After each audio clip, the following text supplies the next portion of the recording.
ઈસુની જય. ઈસુની જય. તમારા શરીરમાં કિડની, આંતરડા, હાર્ટ આ બધું પ્રભુએ મૂક્યું, બરાબર? એ કઈ ફેક્ટરીમાં બન્યા હતા, કઈ કંપનીમાંથી એ લઈને તમારા શરીરમાં મૂકવામાં આવ્યા છે?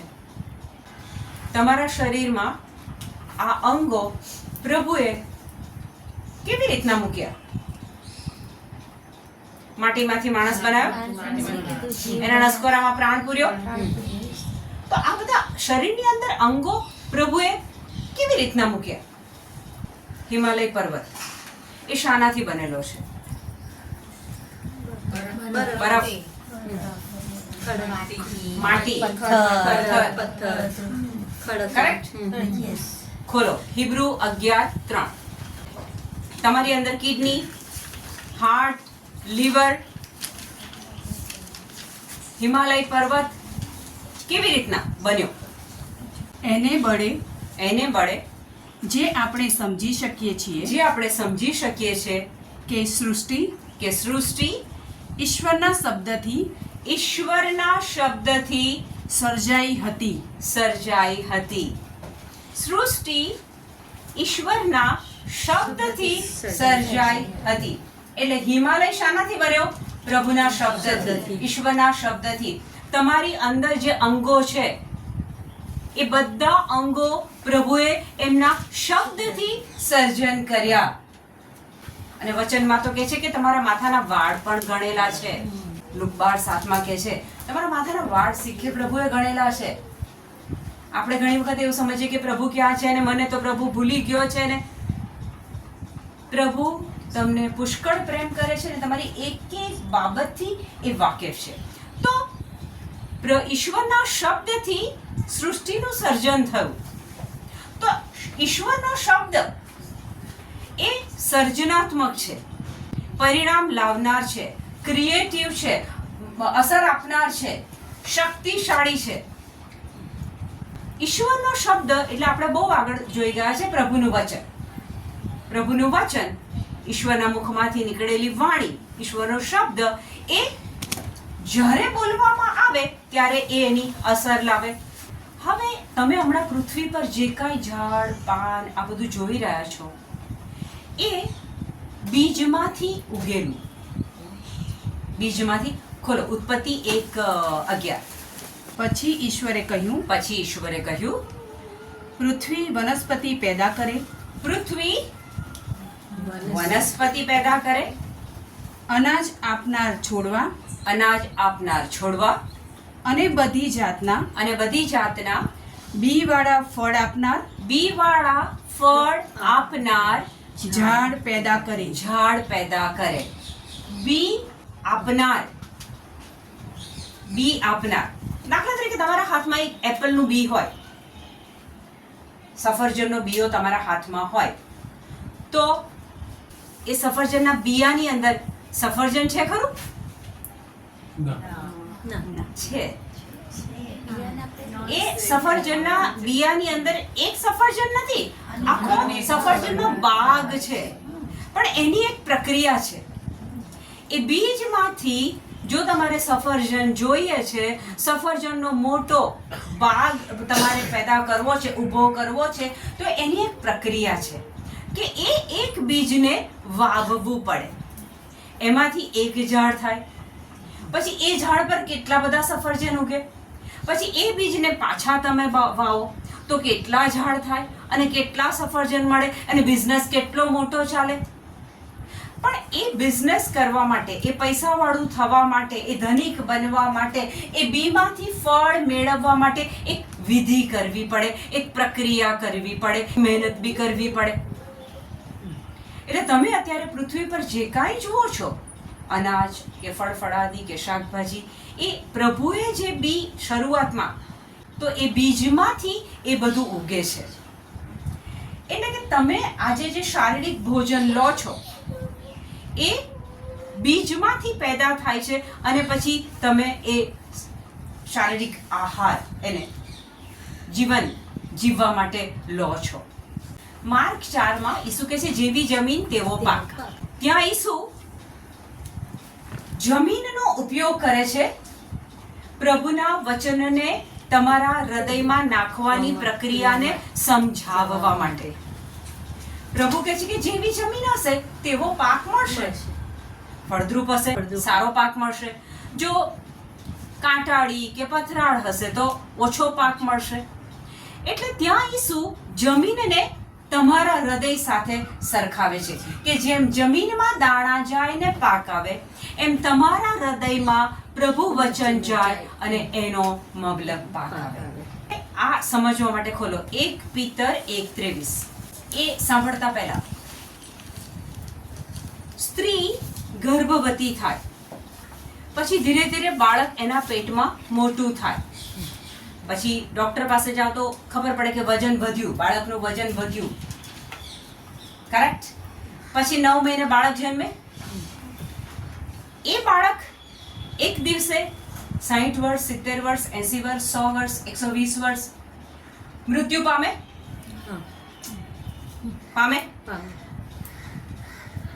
સ્ત્રીના ગર્ભમાં જે બીજ જાય છે એ નાશવંત છે.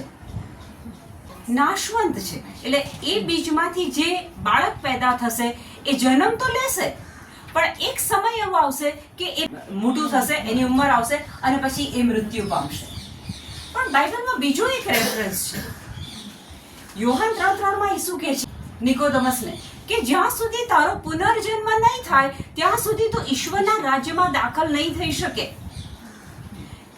એ બીજો જન્મ છે એ નાશવંત નથી, એ અવિનશ્વર છે. 2 જન્મ થાય છે આપણા. માતાના કુખેથી જન્મ થાય છે, એ શારીરિક દેહ જન્મે છે જે નાશ પામે છે. પરંતુ જ્યારે તમારો પુનર્જન્મ થાય છે, યોહાન 3:8 કહે છે કે આત્મામાંથી થતો આત્માનો જન્મ અકળ છે, એ કોઈ જોઈ નથી શકતું. જેમ પવન આવે તમે મહેસૂસ કરી શકો પણ તમે પવનને જોઈ નથી શકતા, એ પ્રમાણે આત્મામાંથી આત્માનો જન્મ થાય એ ઈસુના કહેવા પ્રમાણે ઈશ્વરના રાજ્યમાં દાખલ થવા માટે કમ્પલસરી, અનિવાર્ય છે. અને એ જે જન્મ થાય છે એનો નાશ નથી થતો. સમજ્યા કે? સમજ્યા. શરીર જન્મે, શરીર મરી જશે. આત્મામાંથી આત્મા જન્મશે, એ નહીં મરે, એવરલાસ્ટિંગ, એ કાયમ માટે રહેશે.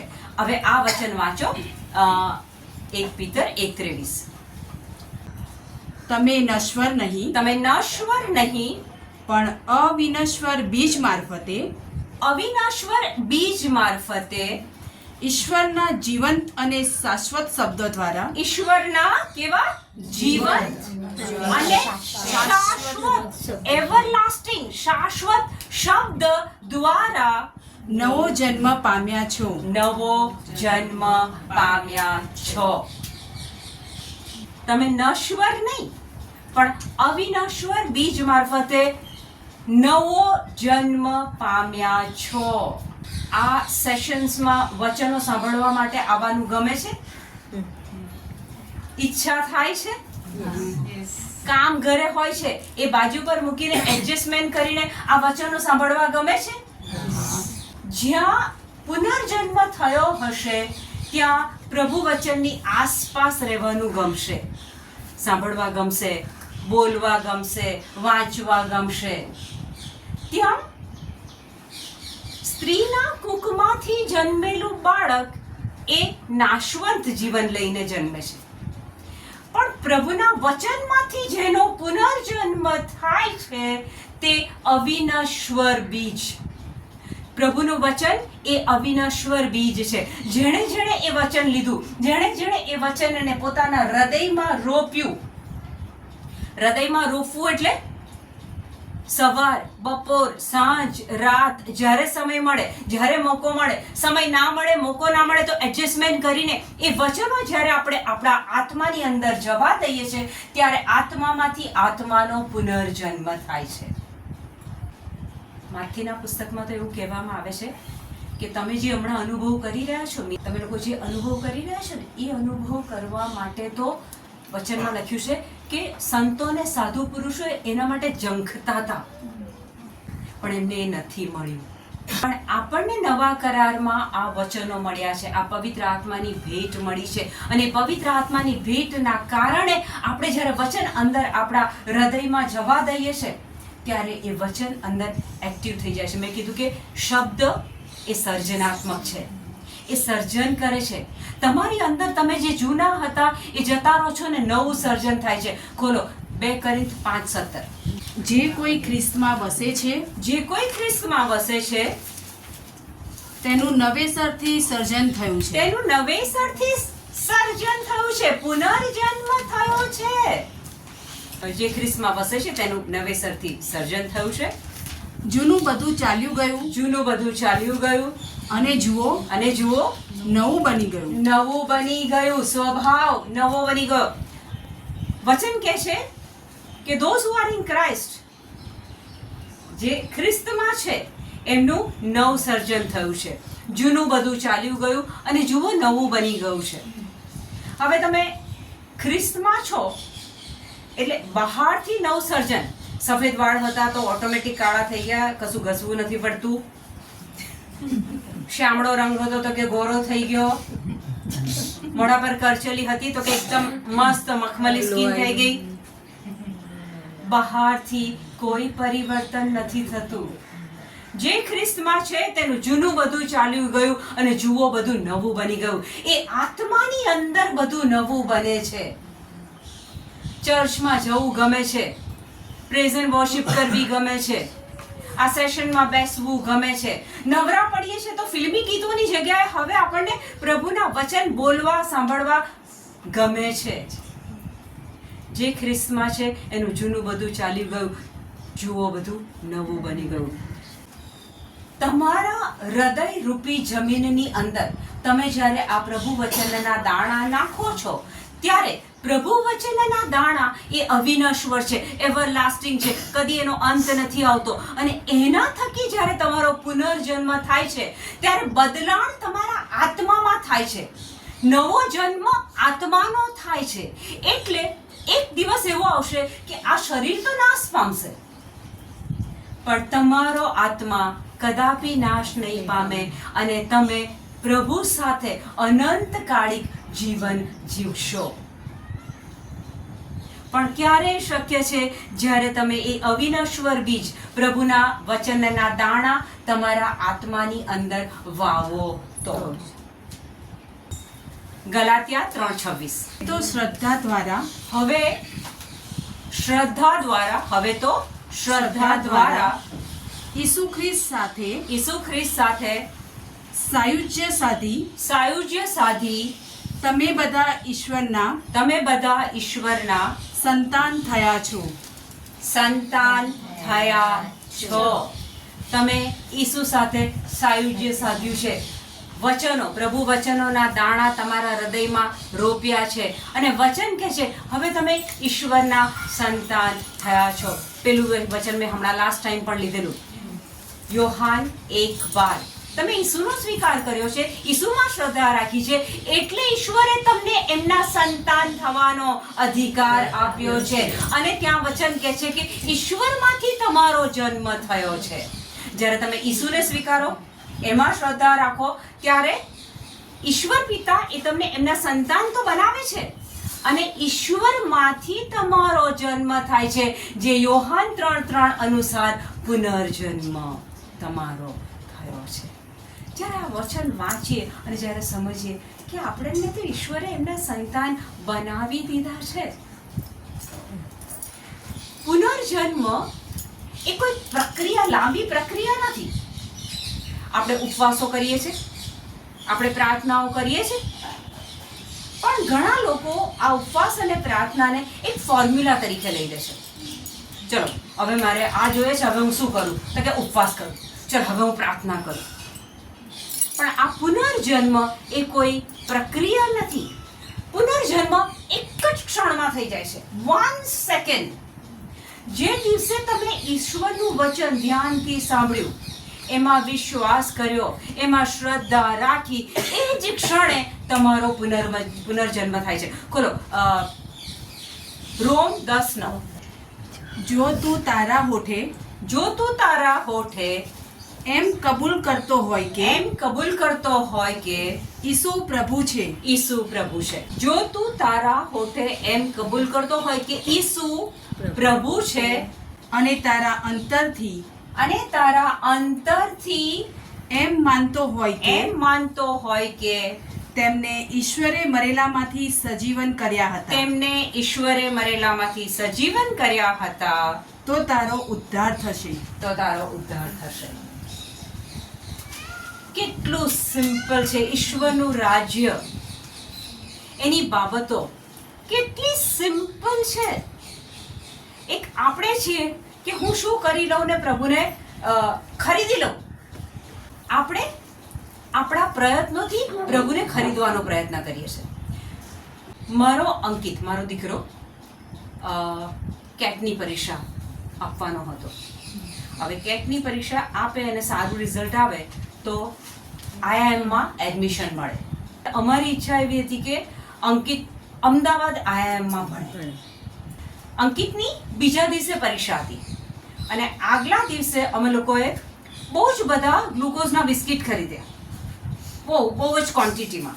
ઓકે, પછી બહુ જ પ્રભુને ખરીદવા નીકળેલા ને, એટલે પછી પેલા ફૂટપાથ પર જે લોકોને ખાવાનું નથી તો અમે પાછા બધાને એક એક આપીએ છીએ અને પછી પ્રભુને કહે છે, પ્રભુ એને પાસ કરી દેજો ને, એને અમદાવાદ એમાં એડમિશન આપી દેજો ને.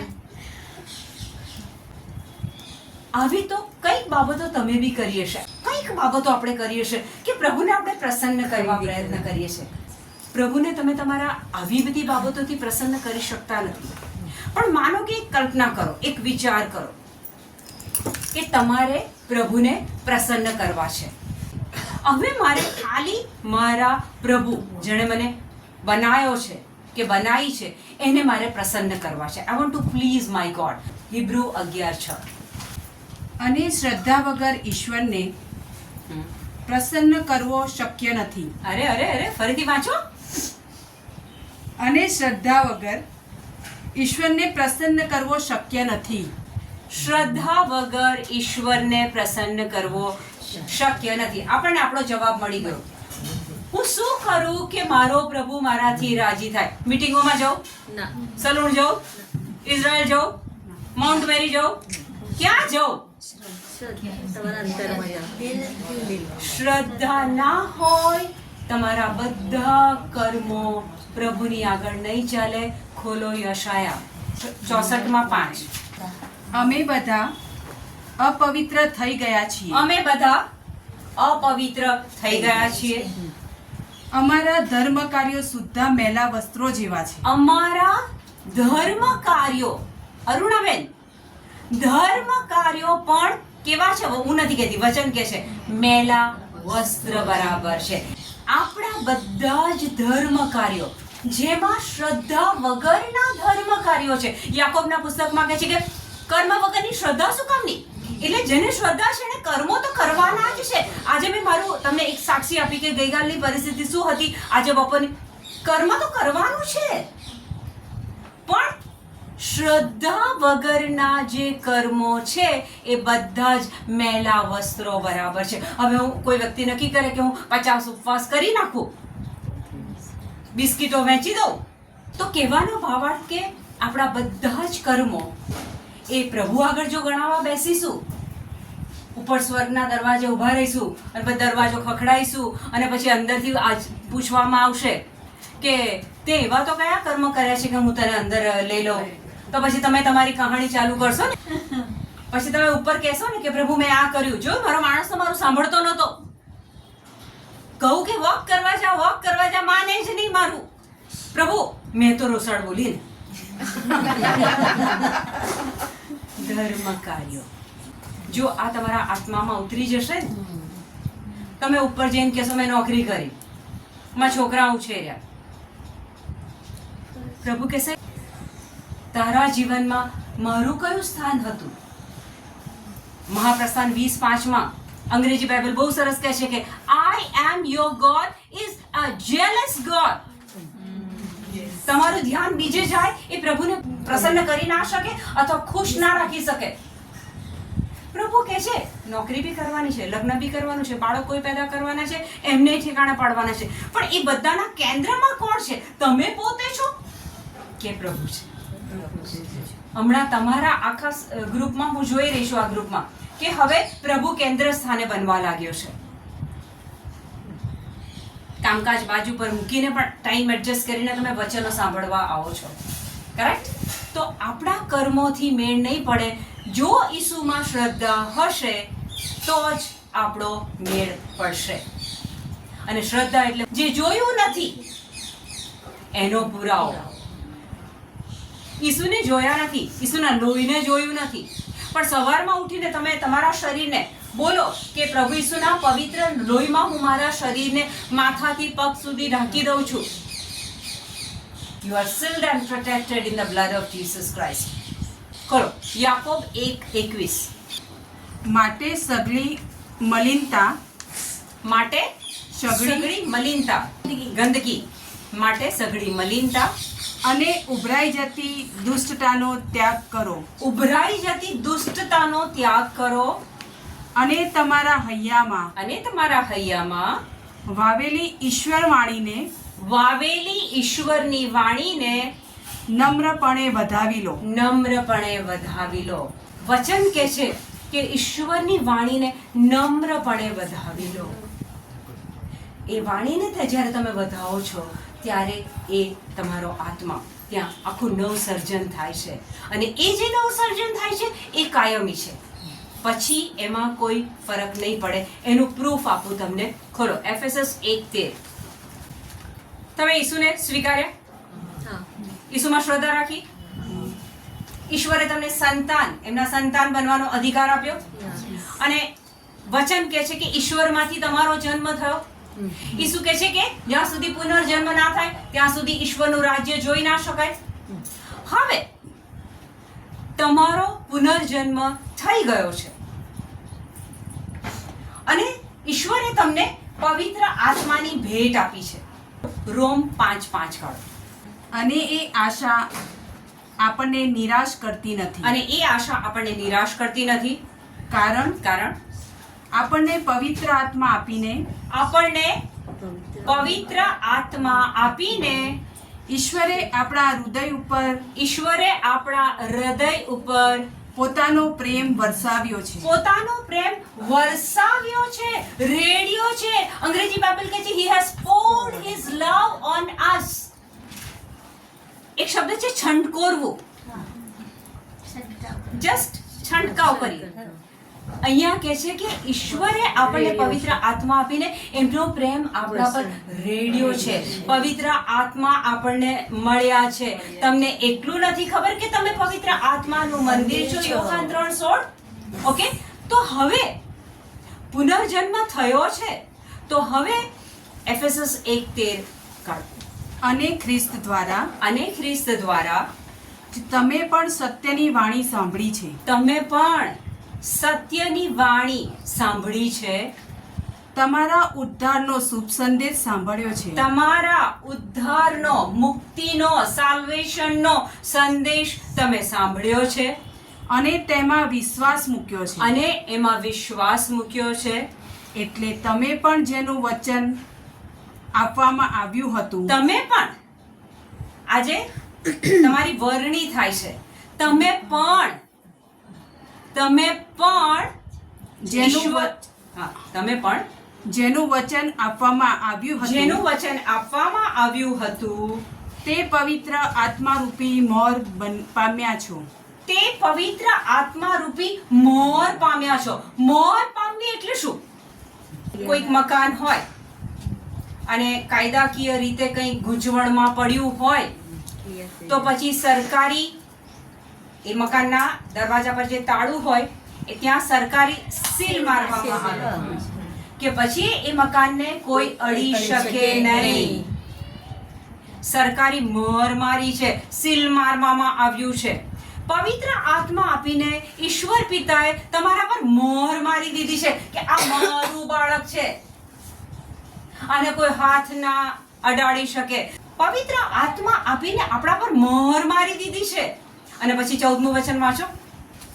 અને તે આત્મા જ આપણને અને તે આત્મા, પવિત્ર આત્મા જ આપણને વારસો મળવાનો છે એવું બાનું છે. વારસો મળવાનો છે એનું બહાનું. કયો વારસો? સ્વર્ગનો વારસો, અનંત જીવનનો વારસો એ મળવાનો છે. એની એધાણી કરે છે. એધાણી છે, એનું પ્રૂફ છે, એની આપણે ખાતરી આપવામાં આવી છે. હવે બાઇબલ ચીખી ચીખીને આપણને કહે છે કે તમે ઈશ્વરના સંતાન છો. એ વારસો તમને મળ્યો છે. તમારા આત્મા પર એ મોહર મારી દીધી છે, એ સીલ કરી દેવામાં આવ્યો છે તમારા આત્માને. તમને ખબર છે ઘણી વ્યક્તિઓ અમુક રોગ અથવા અમુક બીમારીમાં મરી જાય. કોરોનામાં કોઈ વ્યક્તિ મરી ગઈ. ફાધર પાસે જવાનો, પસ્તાવો કરવાનો, કમ્યુનિયન લેવાનો ટાઈમ મળ્યો નહીં. ચલો કલ્પના કરો. આપણને શું લાગે કે એ વ્યક્તિ તો સડનલી મરી ગઈ, એને તો છેલ્લો સંસ્કાર ના મળ્યો. પણ જો એ વ્યક્તિ ઈસુનો સ્વીકાર કર્યો હોય, ઈસુમાં શ્રદ્ધા રાખી હોય, ઈશ્વરે એમને પુત્રપદ આપ્યું છે, જો એનો પુનર્જન્મ થયો છે, તો પવિત્ર આત્મા મળ્યા છે, પવિત્ર આત્માની મોહર વાગી છે. હવે એ વ્યક્તિનો શારીરિક દેહ કેન્સરથી મરે કે કોરોનાથી મરે કે XYZ, તમે સમજો છો? બાઇબલ આપણને કેટલી બધી ખાતરીઓ, અશ્યોરન્સ આપે છે. અને આપણે છીએ કે બાઇબલને એટલું અતિ પવિત્ર પુસ્તક માનીને અભ્રય પર ચડાવી દઈએ છીએ. વાંચો. આપણું મૃત્યુ થાય ને એ પહેલા એકવાર બાઇબલ વાંચો. અમુક પાના, અમુક લાઈનો વાંચવાનો કંટાળો આવે ત્યાં પણ વાંચો. એ તમારા પ્રભુનો તમારા માટે લખાયેલો પ્રેમપત્ર છે. એને વાંચો. એને વાંચશો ત્યારે પવિત્ર આત્મા વચનના તમારી આગળ ખુલાસા કરશે. તમને ખબર પડશે કે અહીંયા રહેતા રહેતા મારું અનંત જીવન શરૂ થઈ ગયું છે. તમારા પર પવિત્ર આત્માની મોહર મારી છે અને તમને વારસો મળવાનો છે એની એક ખાતરી છે. આનાથી વધારે પૃથ્વી પર વોટ ડુ યુ વોન્ટ? શું જોઈએ છે તમને?